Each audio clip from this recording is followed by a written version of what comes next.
during the few hours at night, right before the performance. So they played it very badly in the premiere. I don't think he was happy with the preparation. I mean, the sight reading. But that is not a memory that Maeterlinck had, because he said that Debussy was quite charmed by her and was going to give her the role. Some versions say punch, some versions say coffee, some other drinks, and some entertaining stories, so he wouldn't go to sleep.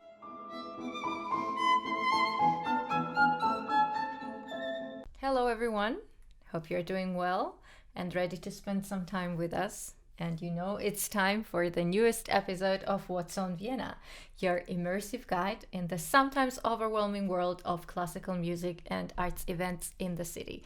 A pretty overwhelming phrase as it is for me, barely can pronounce it. Vira is doing a much better job than me with it. Bravo. I did it! Yeah, okay, sorry. So, what do you have for us today? Shockingly, I will be the first one to start with our recommendations, and also shockingly, it will be opera. Yeah, usually it's your Bereich. Yeah. Why did I say with American accent? It's fine. What do you have prepared for us? I'm so excited. State Opera House has prepared for us 3 different operas by Mozart in the second half of October. And one of them is Don Giovanni, which is, I would say, my favorite Mozart opera. What is your favorite Mozart opera? Marriage of Figaro. Haha, okay. I like short, funny operas. Yeah? As I've showed already, my true colors. I don't like serious Yeah. operas. I mean, I do, but you know. I mean, Don Giovanni is also very funny. I mean, it's... but Marriage of Figaro is even funnier. Yeah. But they're not doing Marriage of Figaro, are they? No. They are doing also the Entführung, the abduction, and Così fan tutte. Così fan tutte is also pretty funny. Okay. Yeah, but Don Giovanni, of course, has everything. It has tragic, it has drama, it has humor. It's just full of contradictions and highlighting those contradictions, and it's just immersing yourself to different ideas and opposition of these ideas. And the music is just heavenly. It's just, I mean, from the very first chord, from the very first 2 bars, 4 bars, 5 bars. It's just, it's amazing. It's such a, it's a masterpiece. I mean, there is no surprise that so many philosophers and writers are analyzing the opera. One of them, like Nietzsche, Kierkegaard, and Bernard Shaw, and some of them say that's the best Mozart opera. Some of those say that's the best opera ever written. Some of those consider it the best musical work ever written. So okay, this I would not agree with, but okay. I mean, I remember like the last time I saw Don Giovanni at the Staatsoper, it was after COVID, right after COVID. I was very hungry, of course, for musical experience and theater experience. That's really very hungry. Can you say it like that? Yeah, sure. Not really, right? In English, you've hungered for art. Yeah, hunger for art. We all were, I guess. Course, yeah, and for human connection and with people around. I mean, it was quite unusual, and I just had such a great time. And when the quality of music is such that there is nothing that you wouldn't. No, it's an absolute masterpiece. I remember learning it in school, like in high school, middle school, I don't know, just in school. And one of my classmates, I were like, such good music on the overture. Yeah. And now it's like with the chromatic scale. And he's like, what's so great? It's just a chromatic scale. Later, I mean. Okay. Yeah. And I always remember this. Yeah. Someone, it's a chromatic scale. To someone, it's the depth of a masterpiece. Yeah. Unparalleled. But the overture is, there is another Mozart musical joke that the overture was written right before the premiere, like the night before the premiere. Yeah. Actually, it's not a musical joke. The researchers confirmed that yes, it was written. Musicians. During the few hours at night right before the performance. So they played it very badly in the premiere. I don't think he was happy with the preparation. I mean, the sight reading, yeah. I mean, overture is of course a small part of the piece, so I guess there were some other problems. So it was premiered in Prague, one of the few operas, or like 2 operas of Mozart. I think Figaro is also premiered in Prague. I think so too. Yeah. And then later, much later, it like half a year later, it would be performed in Vienna in a slightly different version. Okay. So the musical joke is that his wife Constance, she was keeping him awake with punch, and some versions say punch, some versions say coffee, some other drinks, and some entertaining stories, so he wouldn't go to sleep because they had dinner before, and they also had some wine before, and in this state he wrote this absolute masterpiece that is cherished by humans for more than 200 years. So it's quite amazing. It's quite something. Quite something. And finally, I found at least one of the first sources that mentioned these musical jokes. The one about the quartet from the previous episode, and this one. Yeah. So it's a newspaper. It's a newspaper, Allgemeine Musikalische Zeitung. Okay. And there was an article with the title the stories or like memories by Mozart widow. Okay. Yeah, and it's like literally like just all these musical jokes that with the time kind of became legends. Yeah, became legends. But who knows if she was lying? Also, we don't know what they did with those stories, because the stories are I can imagine that it was not the story itself. It's still a legend. It's all a legend. It's all a myth. But the other 2 operas are also really great. This Abduction from Sarail. This is like about the Turkish harem, right? That they're stealing the female from a harem. At the time, of course, the Austrians were very fascinated by Turks, by the Ottoman Empire, because they were their arch enemy, but also had like interest and this like hypnotic mesmerization. So hence in Mozart's work also you have the Turkish march, you have this harem themes and so on. It was like a very fashionable topic. But it's great. And Staatsoper, the Vienna opera, of course, does Mozart excellent, really well. It would be kind of embarrassing if they didn't. So sorry, as I understood from like memories of musicians that like in the middle of the 20th century they had some kind of I mean, I wouldn't say problems, but with performing Mozart, because they went a bit more in that like kind of globalized tradition of performing. It's really heavy and like not as it was like with developing a tradition of authentic performing. So but now they're great. Nice. Very nice. And the autograph, which is also a bit curious, because you can find the manuscript, the photos online, and you can actually go, even there are some videos that you can go follow the score with the recording. I mean, they're like, it's amazing that you can actually look at this autograph that was written during few hours before the premiere. And there are different kind of sources that where there is the manuscript, but as far as I understood, please correct me if it's wrong, that the manuscript of the overture is in Paris, in the Paris library. Okay. It's not in Vienna. Yeah, that was a bit surprising for me. But one of the sources I found said that it's in Krakow. Okay. So apparently there is this archive in Krakow called the Berlina or Berlinka in Polish, that during the World War II, German occupied part of Poland, and they sent the archives with a lot of scores, Beethoven, Schubert, Mozart from Berlin, the Pro-Prussian library. Okay. Then notes and autographs of the writers like Goethe, Schiller, and so on. and they put this library, this Prussian library, in this part of Poland. And at some point, like afterwards, when it returned to Poland, they transferred it to Krakow and kept in secret for some time that it's there. And since then, since the 50s, 60s, there is a constant discussion and debate about returning it and like or not returning it.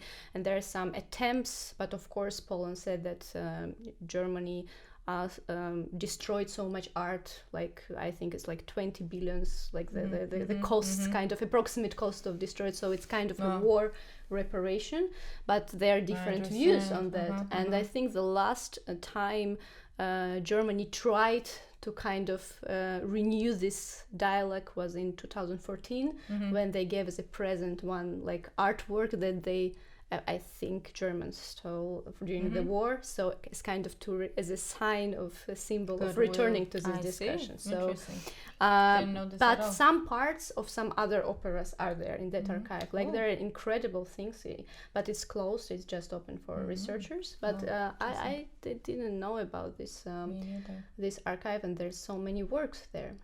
And another interesting detail that the first performance this season of Don Giovanni is going to be on the 29th of October, which is the day of premiere. And when I noticed that, I even thought that it's one of those Viennese cute traditions, like Wagner's Parzival on a particular day.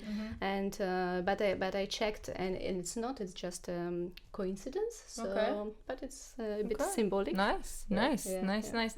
Well, from this very standard repertoire that you talked about, I'm going to tell you about a slightly more spicy repertoire, just completely not spicy, but you have a bulk of works that are extremely traditional and repeated pretty much every season, and then you have the works that come and go and are a little bit less expected. And one of such operas is Debussy's Pelléas and Mélisande, or Mélisande, I don't know how to pronounce that properly.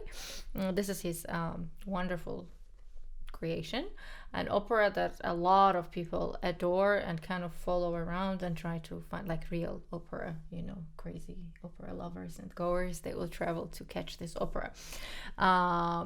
Debussy was looking to write opera for a long time. He has a lot of songs, art songs, French chansons, which are absolutely gorgeous and just wonderful. I adore them, many cycles and so on. So he was preparing himself for writing opera.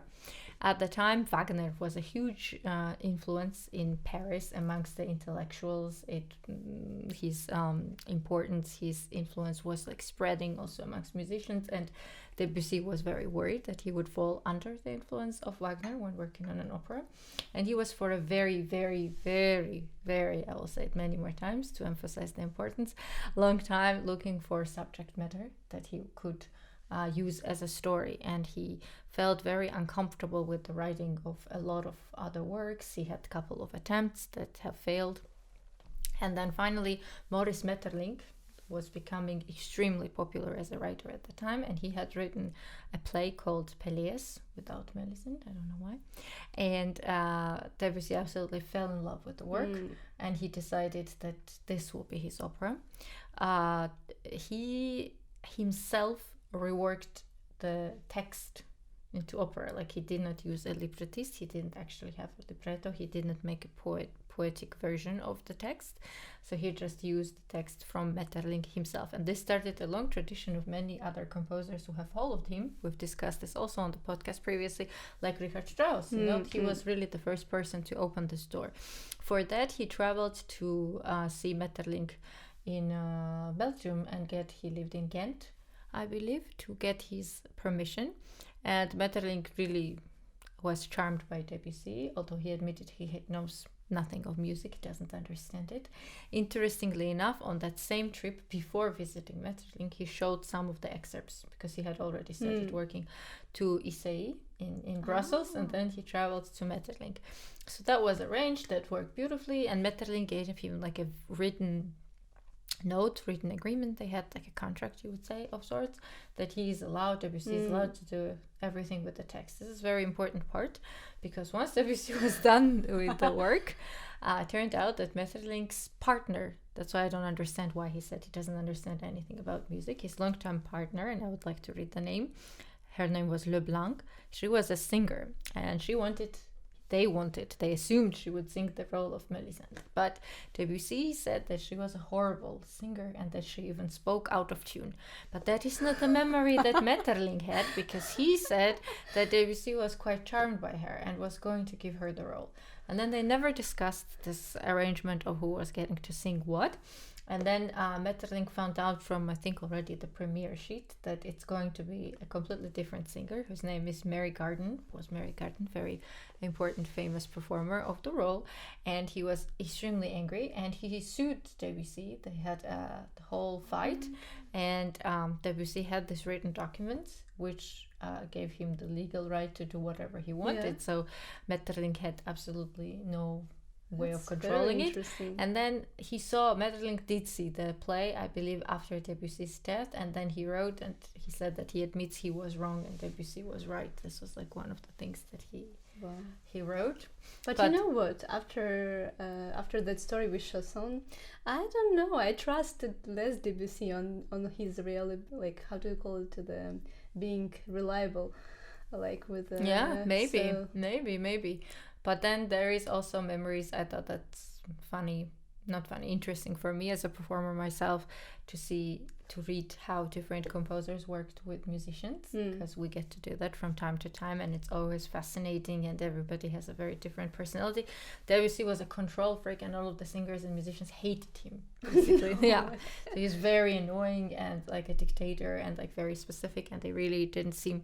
I think there is a quote by one of the singers who says like absolutely nobody liked him, like something like that. Now, in regards to the music itself, the reception was mixed, but not negative. Mixed in a way that the younger generation of the composition students from conservatory and like more like educated artistic circles, they adored Debussy and were like very much for the music and for the whole thing. But of course, the more traditional part, why did I say of course, I don't know, but the more traditional part hated it. Yeah. But overall, like, he had enough of his, like, people, pro-Debussy people in the audience that it was a success. I mean, at least it was not a failure. And then in time, the opera gathered basically cult following. A funny anecdote, I hate this word, but it's a funny anecdote, is that Camille Saint-Saëns, another great French composer, absolutely hated Debussy, could not stand him, just detested him. And he wrote famously that he had to cancel his summer vacation plans to stay in Paris to be able to go and hear the opera and hate on it. yeah, like, it's like a famous quote. So it's, that's really curious. Some of this composer feuds are funny for us, fascinating. I mean, of course, for me personally, Debussy is one level higher than Saint-Saëns as a composer, but both are, of course, huge figures in French music, and not only French, also in the whole musical world. Yeah, but so that I thought was fascinating. And then the opera was extremely popular in the first half, in the very first, actually not even the first half, in the beginning of the 20th centuries. But then already around the First World War, it didn't really fit anymore somehow. The topics that interested people, and then after World War II it kind of lost its popularity. But then again, in the end of 20th century, it came back and is now once again considered this like enigmatic, elusive, beautiful, refined opera. But I don't know why I'm making this eyes. It is a refined, beautiful, interesting work. You don't get to hear it very often. I have personally never heard it live. Something I will correct now. I really hope it will be well performed. This I don't know. This I cannot promise. But I hope the music will speak for itself. And if any of you want to join me on the Debussy adventure, I'll be happy to see you and say hello. Do you remember if there are like performances through the season, or? I don't remember this. I'm not sure. I don't know. Sorry, I didn't look up. Sure. But that's all I had from Debussy. Yeah. Back to you. Although we promised not to talk about the exhibitions before we attend them, but we decided to break this promise and have a mention of exhibition at the Albertina, so Gothic modern. And although the exhibitions have this luxury that we can attend first and then share our views, it seemed from the description very interesting. It's about dialogue between Gothic, medieval times, and modernist, and because of the break from the traditional, of the rise of the traditional academic tradition, how they were turning for inspiration to the medieval times, and what kind of communication is happening there. And from the works we saw on the museums who are cooperating, and the artwork that come to Vienna, they are already in Vienna for this exhibition. It's definitely something very serious, very well curated, very well curated exhibition, just in time for Halloween. True, and of course we will share our thoughts when we attend it. Definitely. And we have a ballet, right? We have a ballet. I don't usually talk so much about ballet. There's a couple of reasons for that. One is that I'm no expert on ballet, although I really like choreography and dance and ballet. Second reason, which is a little bit more, maybe I shouldn't say it, but it's no secret, and everybody knows it, is this Vienna State Ballet is vastly inferior to the operatic part of the opera. Everybody knows this. It used to be even worse, as they say, but over time there have been many attempts made to improve it, to kind of even out. In general, that seems to be the case, that pretty much no house, as you say, has an equal level of ballet and opera. Always one of the two will be leading, no matter how hard you try. It's just not very sustainable. You're just always going to be famous for one part, and of course in Vienna the vocal part is winning over, but they are making a lot of attempts as of late, especially, and some of them are pretty enjoyable. I mean, I'm not like a super strict ballet fanatic like some people, like my mom, for example. Hello, mom, if you're watching. I'm not that strict. I can enjoy more, but I understand that it can be dubious. Okay, now this whole preambula was why? Because this is now a huge deal that they are bringing a Ukrainian American choreographer, Alexei, I should say, Ratmansky, who is very famous in the ballet world he was a famous dancer, but even more famous as a choreographer, who is known for staging exquisite revolutionary ballets.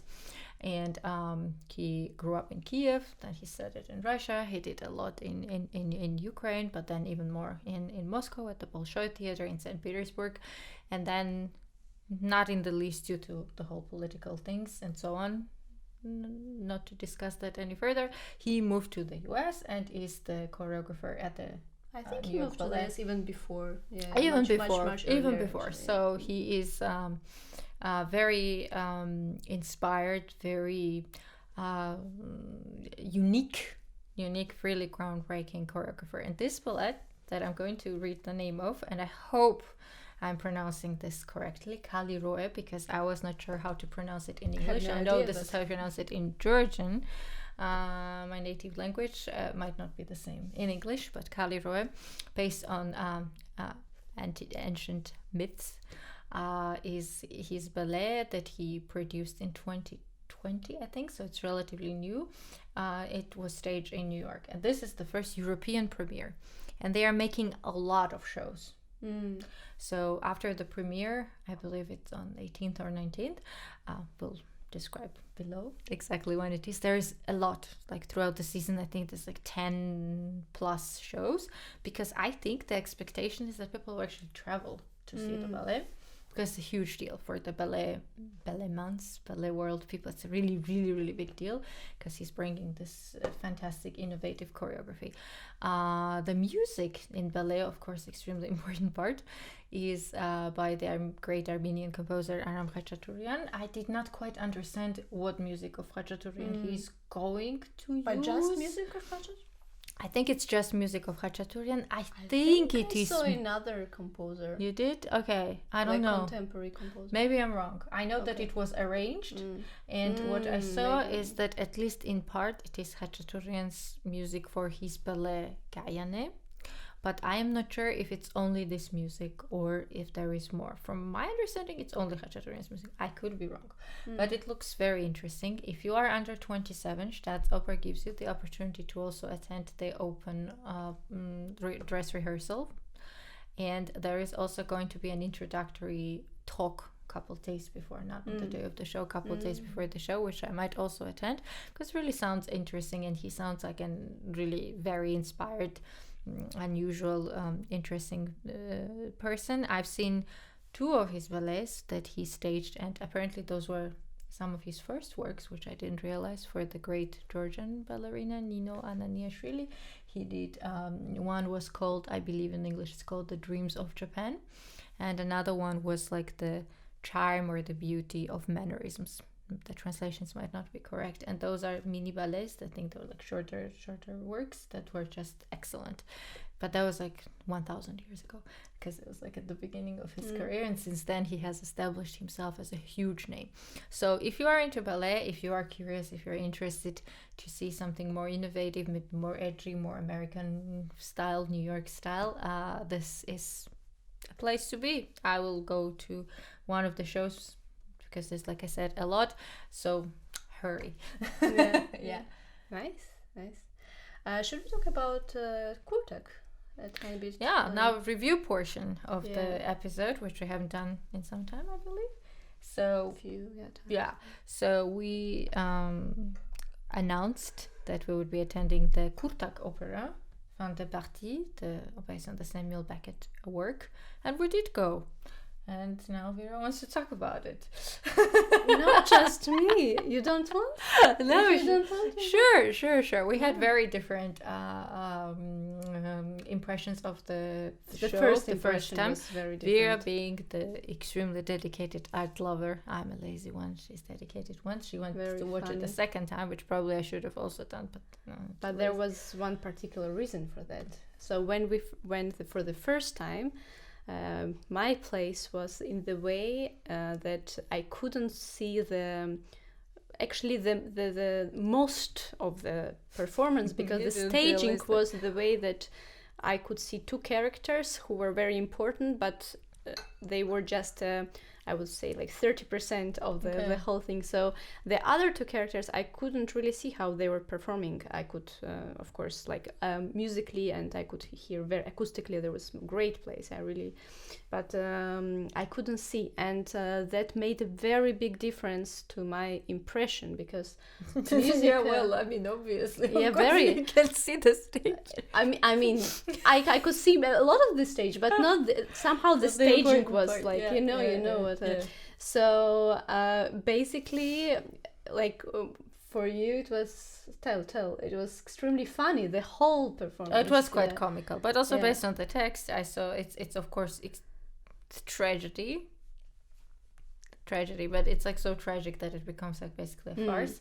So it you see then a ton of humor, and somehow the tragic part of it also didn't really horrify me enough or speak to me, because I am easy to learn into depression and into depressive side of things, but this did not lure me. I remained somehow grounded by the humor, which I did not expect. So that was my impression. I mean, what do you think about the fit of music, of Kurtag's music with the play? I think that Kurtag's score for orchestra was very interesting. I think that his use of several pianos was very exciting, and of course, as a pianist, my ear immediately goes to piano sounds, no matter what's going on. So I was like very fascinated by it and captivated. However, if I'm being really honest, I did not adore the writing for the voice. I thought it was obviously excellent, and Kurtag is such a grand master of composition that he just cannot go below a certain level. I don't know. I have this problem a lot with contemporary vocal writing, that it is not, at times it's not innovative enough. I don't know. It was just a little bit on the predictable, I understand dash unmemorable, dash boring side, unlike the writing for the orchestra, and this seems to be the case very oftentimes with a lot of modern operas. At least the ones that I've heard so far have had this problem. I don't know how to say, but maybe it's just my personal taste. I don't know. No, I understand what you mean very well. Did you have that impression also? Or? I think I didn't pay so much. I didn't look at this about the vocal writing. That was not something that somehow I paid too much attention. I mean, I thought the singers were amazing. Yes, in general, I think yes, you will undoubtedly. agree that the level of singing was so much higher than the more standard repertoire, call it Italian operas, and it was great, and the conductor was great. Staging, set, playing, performance, everything, costumes. Yeah. Excellent. And for the people, we went with my father, who had recently read or reread, I don't know, read maybe the play, and he remembered a lot of the details, and he was saying that also the movements on stage and the little mannerisms and like everything on the set was like exactly how it was in the play. So like it just followed it like really extremely carefully. So I went for the second time. It was a different place, so I could see everything, and I enjoyed it even more because there was again this amazing combination of humor and and dark stuff. Like it was really like life itself, you know, like everything was there, and they were singing great and they were acting amazingly, and I just I would really just enjoyed it. Say that unfortunately you didn't manage to join us, but in the same week I think we mentioned the Rossini opera, Opportunity Makes the Thief, right? And I went to see that also with my father, and that was exceptional. That was really so good. It was so funny and so wonderful. Also on the level of performance, acting, singing, and orchestra. And for me, that kind of overshadowed the Kurtag, which probably speaks more to my taste in music. But it was so good. Yeah. It was just funny. It was easy to listen. And, you know, already, as I 1,000 times already mentioned this, I have huge soft spot for the comic operas. It was so good. I loved it. And I know that I think it's now sold out, right? Yeah, I mean... I didn't manage to go that time, and for a good reason. You all were so for a good impressed. Reason. Singing was exceptional. Yeah. It was so good. It was so virtuosic. And when I go to opera as a little bit of a singer myself, I really appreciate the voice. You know, like I want to hear people like really use their voice in the best way possible, and this we heard in Rossini. Just wonderful. Staging was funny. It was modern. Playing was great. The story. And it was your first time in Kammer Opera? Yes, it was my first time. I really loved the building. I really loved the setup. It's really Kammer. It's really small. It's very cozy.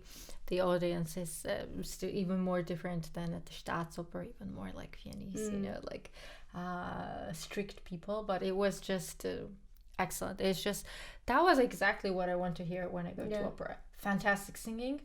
And just beautiful, like a technique of the voice, be it cantilena or the passages, good orchestra, easy to follow storyline, because everybody knows this is no secret that in opera anyway we don't really hear the words very well, so I don't want to have like a very elaborate, very philosophical storyline. Although in Kurtag the diction was exceptional. Even with my French I could understand. But also in modern music, oftentimes the diction is very clear due to the writing in a way, you know. But it was just fabulous. I'm very sorry that you didn't get to hear it. And anyone who did, please share your opinions. I thought it was just top.